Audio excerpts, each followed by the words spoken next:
My name is Jessica, and I'm going to be talking today, hold it please. Oh, here it is, hi, about the orchestration of death. Now, to orchestrate something is to manipulate the elements of a situation to get a desired effect. The desired effect being creating a death story that people can heal from, creating a better death story. Who am I? Well, hey, I'm Jessica. I am a nurse in Flagstaff, Arizona at a level 1 trauma center.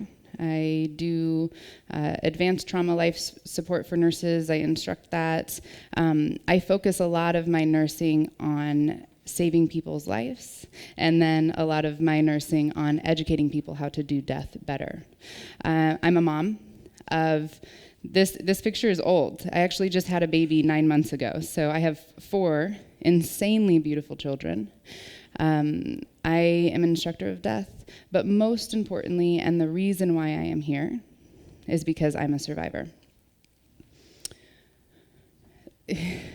So when I told my family and friends that I was going to be going in front of a whole bunch of strangers and talking about the worst day of my life over and over and over again, they think I'm crazy, and I don't know that they're wrong. I think they might be onto something.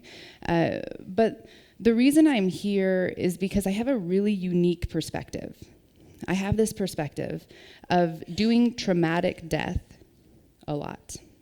I have this perspective of seeing how death was done inappropriately for a very long time. And then I have this perspective of being a mother that has survived the death of my youngest child.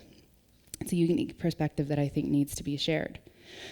I'm here because I did death completely wrong as a healthcare professional before Mason's death. It was just super unhealthy. Like if you guys were to come to me and your grandma died at the age of 126, I was like, oh God, I can't deal with that. And I would like not make eye contact with you and avoid you at all costs. I had a very unhealthy approach to death. I realized that the way that I did death personally, my fears, my insecurities, directly correlates with how my patients' families are going to heal. I'm going to say that again because that is profoundly important. The way that I did death personally directly correlates with how my patients' families are going to heal. I'm here because I know that everybody in this room has the power to make a difference.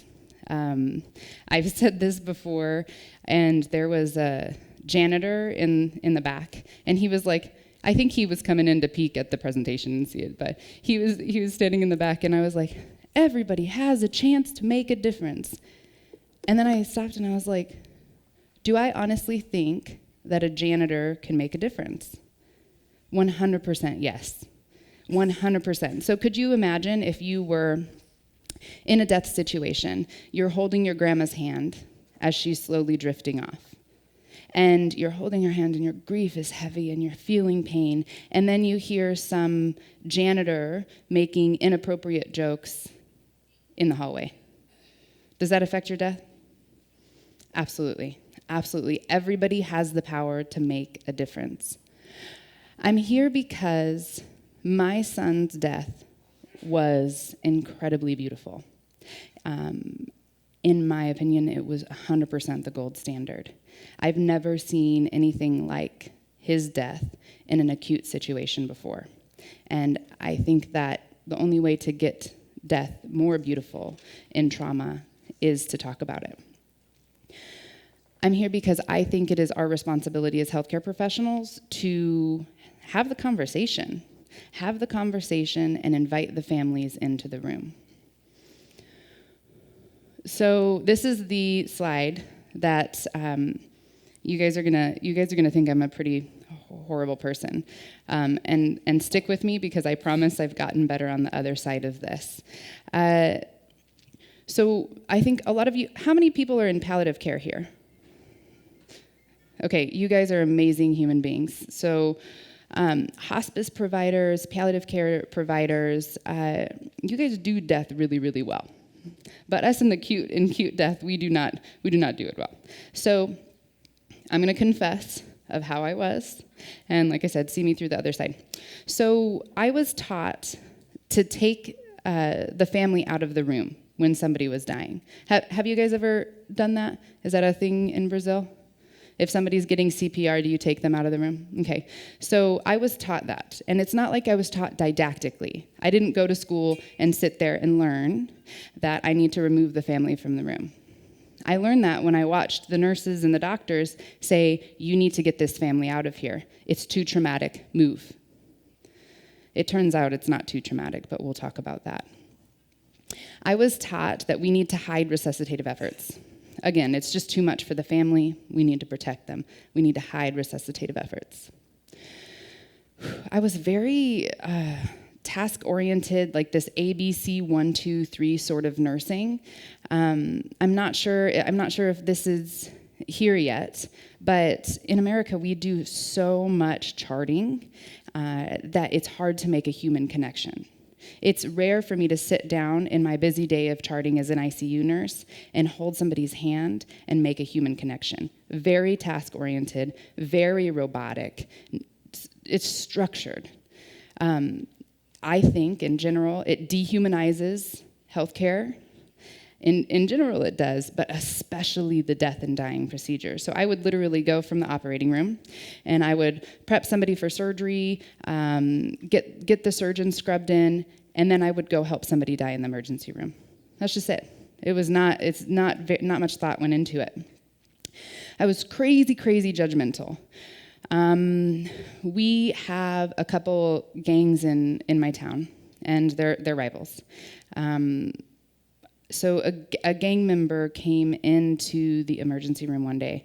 I was the charge nurse in the operating room, and I get a call that there has been a gunshot wound to the head. Gang-related activity, it's not looking good. And me being this judgmental person that I was, I thought to myself, internally, I thought, why should I go take care of this patient? He doesn't want to take care of himself. What the hell am I doing?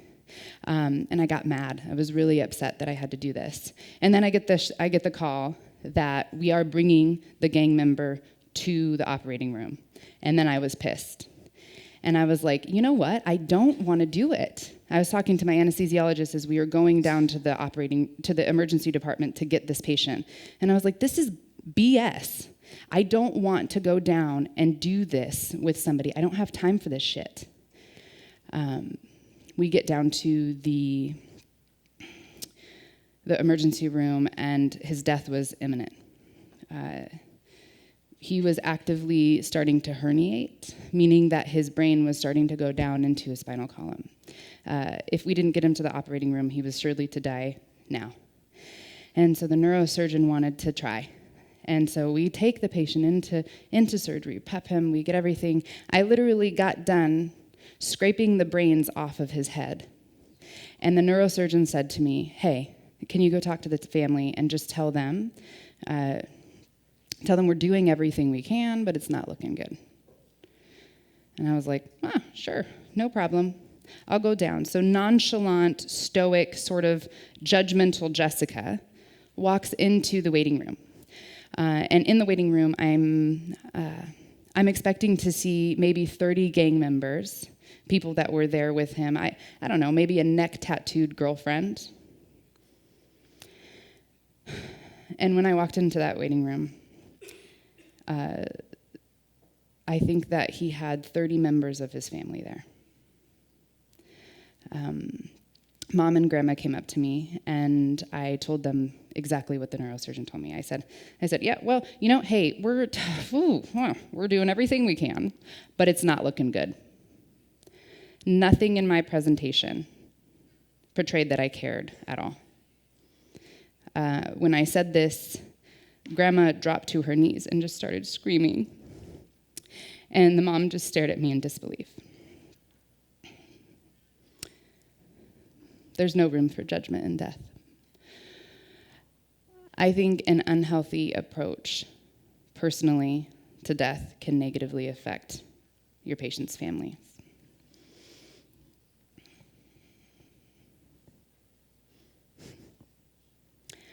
On March 31st of 2016, everything changed. Mason was run over by his father in our front yard at 9:40 in the morning.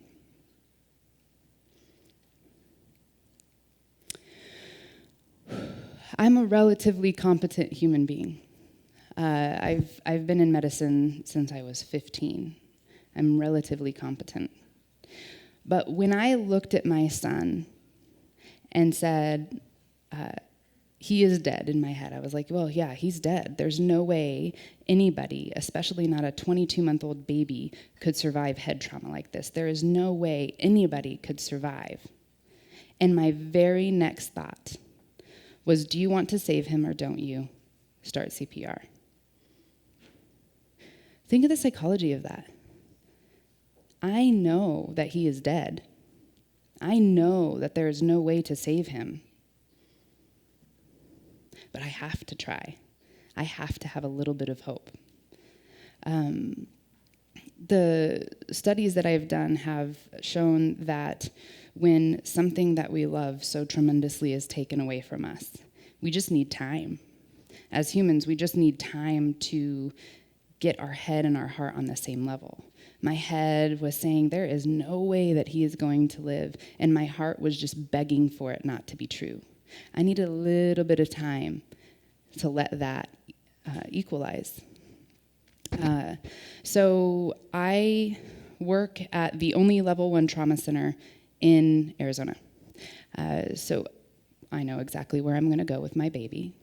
And I made the decision that I was going to take Mason to the emergency department myself.